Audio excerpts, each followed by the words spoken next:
고금소총 야담 전설에 오신 걸 환영합니다.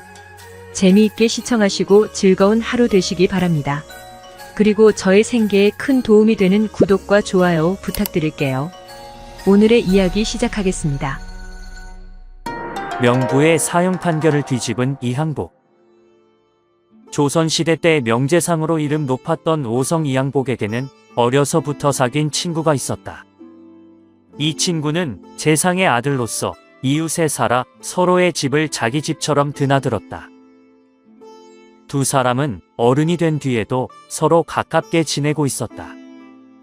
친구는 어렸을 때부터 몸이 약해 병치레도 잦고 알아눕는 날이 비일비재했다. 그러던 친구가 장가를 든 뒤에는 급기야 죽을 병에 걸려 목숨이 위태로울 지경에까지 이르게 되었다. 전국의 명의란 명의를 다 모셔다가 진찰시키고 100가지 약을 써보았지만 그 병세는 호전될 기미가 보이지 않았다.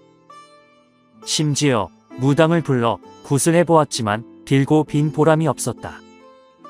오히려 날이 가고 달이 갈수록 그 병세는 점점 심각해져 갈 뿐이었다. 그러자 가족들은 어쩔 줄을 몰라 하며 갈팡질팡하고 부모는 침식을 잊은 채 근심과 걱정으로 죽어가는 외아들을 바라보며 눈물로 세월을 보냈다. 그러던 어느 날 집에서 멀지 않은 촌락에 사람의 죽고 사는 일을 귀신같이 알아맞힌다는 소경 점쟁이가 산다는 소문을 듣고 재상은 곧장 사람을 보내어 점쟁이를 불러왔다. 내가 점을 잘 친다고 하니 어디 내 집의 기흉을 점쳐보아라. 재상의 명에 장님은 점괘를 내보더니 머리를 조아리고 고했다.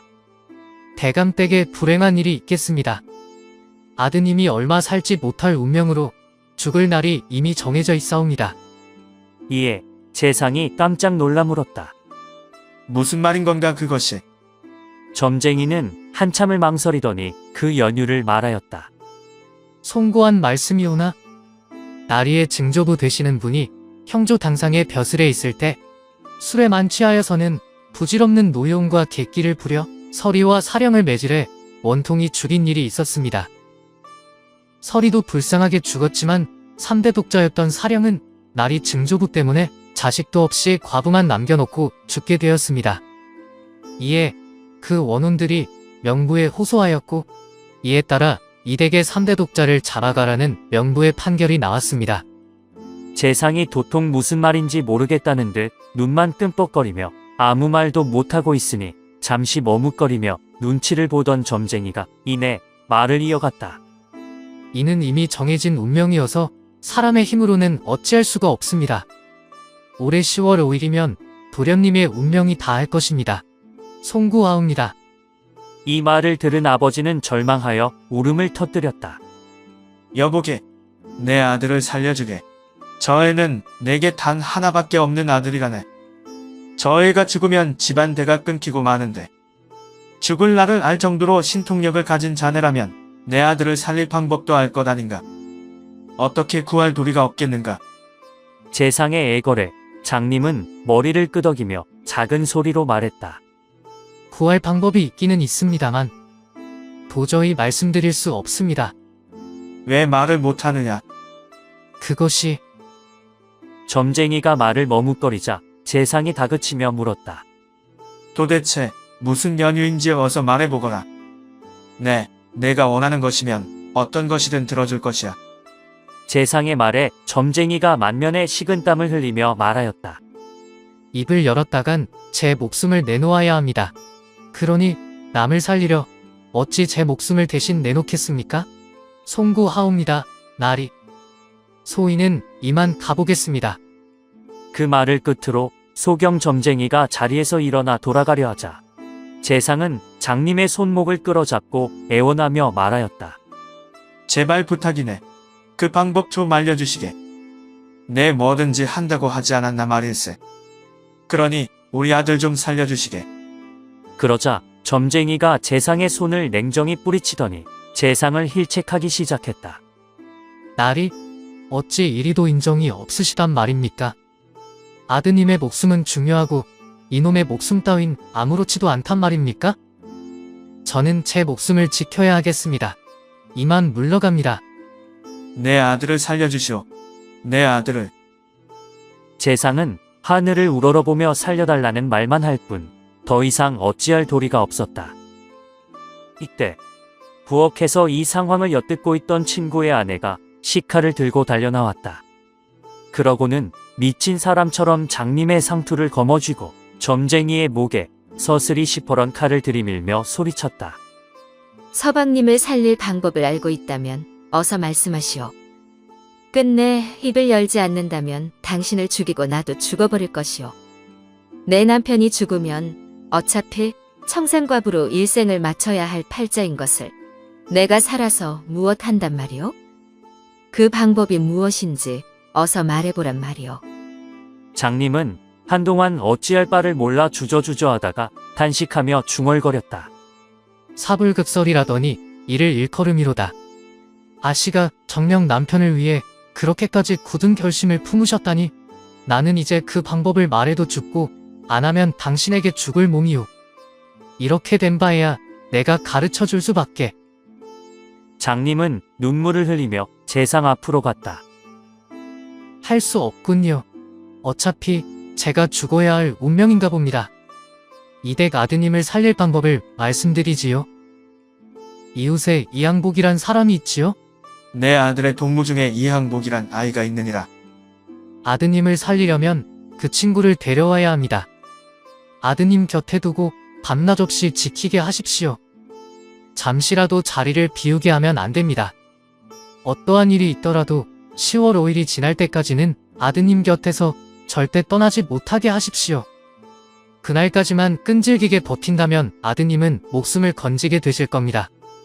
장님이 그 방법을 일러주자 재상과 며느리는 죽은 사람을 구한 듯 기뻐했다. 그러나 장님의 얼굴은 흑빛으로 변해 있었다. 그리고 체념한 듯 내뱉는 말이 애처롭기 그지없었다. 10월 5일에 대감 아드님은 병이 낫게 되지만 저는 그날 죽습니다. 저는 어차피 앞을 못 보니 오늘 죽으나 내달에 죽으나 눈 감기는 마찬가지죠. 하지만 남아있는 제 가족들을 생각하니 가슴이 찢어지는 것 같습니다. 원컨대 제가 죽은 뒤 제 가족들을 부탁하오니 대감께서는 가족처럼 보살펴 주십시오. 소경 점쟁이는 거듭 자기 가족을 부탁하더니 돌아갔다. 점쟁이가 자기 집으로 돌아가자 재상은 곧바로 이항복을 집으로 불렀다. 그러고는 점쟁이가 한 말을 그대로 전하고 아들과 함께 한 방에서 자고 먹으며 지켜달라고 부탁했다. 의협심이 강한 이항복은 흔쾌히 이를 수락하며 말하였다. 제가 며칠 동안 고생해서 친구의 생명을 구할 수만 있다면 제가 오히려 부탁해서라도 친구 곁에 있고 싶을 뿐입니다. 걱정하지 마십시오, 아버님. 그러더니 그날 이후로 이항복은 밤낮으로 그의 곁을 지키며 친구의 방을 한시도 떠나지 않았다. 그렇게 별탈 없이 하루하루가 지나가고 아들의 병도 더하지도 덜하지도 않았으니 모든 것이 다 잘 지나가는 듯하였다. 그렇게 시간이 흘러 점쟁이가 말한 운명의 날이 돌아왔다. 때 아닌 소낙비가 내리고 번갯불이 번쩍이더니 벼란간 한 줄기 찬바람이 방 안에 휘난이 몰아쳤다. 그러자 등잔불이 꺼지는가 싶더니 갑자기 친구가 가쁜 숨을 몰아쉬며 끙끙 앓기 시작하는 것이었다.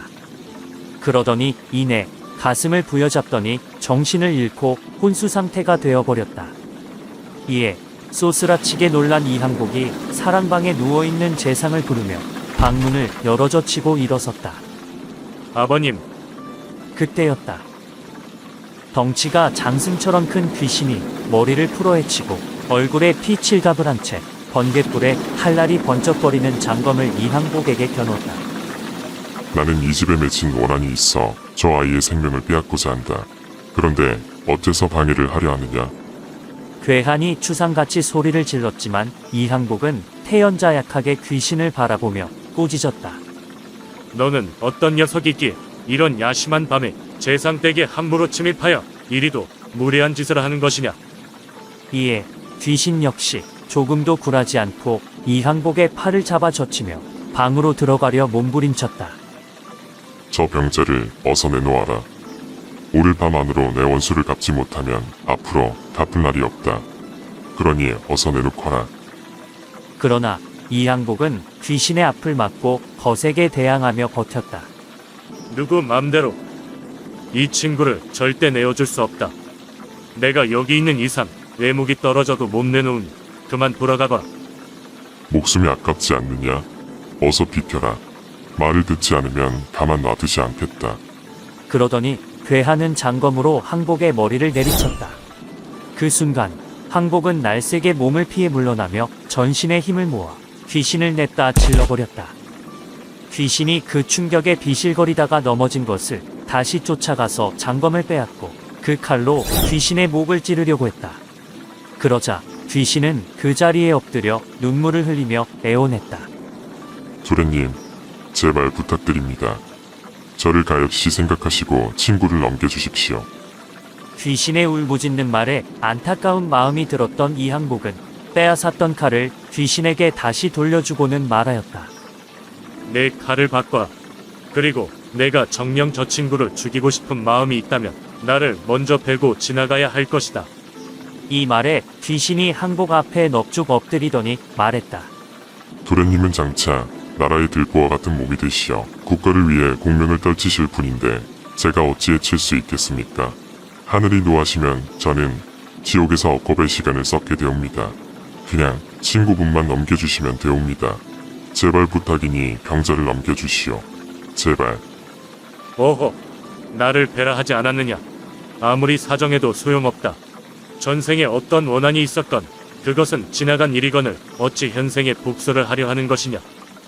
그렇게 귀신과 이항복은 한참 동안 친구를 놓고 실랑이를 벌였는데 그러는 사이 시간은 흘러 닭 울음소리가 들려왔다.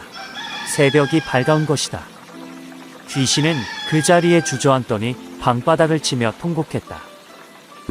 원통하구나. 원한 갚을 기회를 놓치다니. 점쟁이 놈이 입을 나불거려 내 일을 망쳤어. 네, 점쟁이 놈을 대신 잡아다가 내 분을 풀 것이야. 귀신은 이를 부득부득 갈더니 연기처럼 사라졌다. 귀신이 떠나자 언제 그랬냐는 듯 소낙비는 멎고 검은 먹구름이 거치는가 싶더니 이내 닭 울음소리의 어둠은 자취를 감추었다. 이항복은 급히 혼미 상태에 빠진 친구에게 더운 물을 먹였다. 잠시 뒤 물을 마신 친구는 멀쩡히 정신을 차리더니 금세 병이 나아서 자리를 털고 일어섰다. 그것을 보고 식구들은 이상하게 생각할 뿐이었다. 그날 아침 재상은 소경 점쟁이의 일이 궁금해 사람을 시켜 소식을 알아보게 했다. 그런데 이미 소경 점쟁이가 숨을 거두었다는 소식을 듣게 되었다. 이에 부고를 받은 재상 식구들은 모두 장님의 복술이 영험함을 알고 손수, 장례를 후하게 지내주었다. 그리고 점쟁이와의 약속대로 그의 가족들을 데려다가 한평생 잘 살게 해주었다 한다. 훗날 점쟁이와 이항복에 의해 목숨을 건진 친구는 이항복과 함께 과거 시험에 합격하게 되는데요. 바로 김여물로 임진왜란 당시 신립의 부장으로 탄금대 전투에서 배수진을 치고 싸우다 전사한 실존 인물입니다.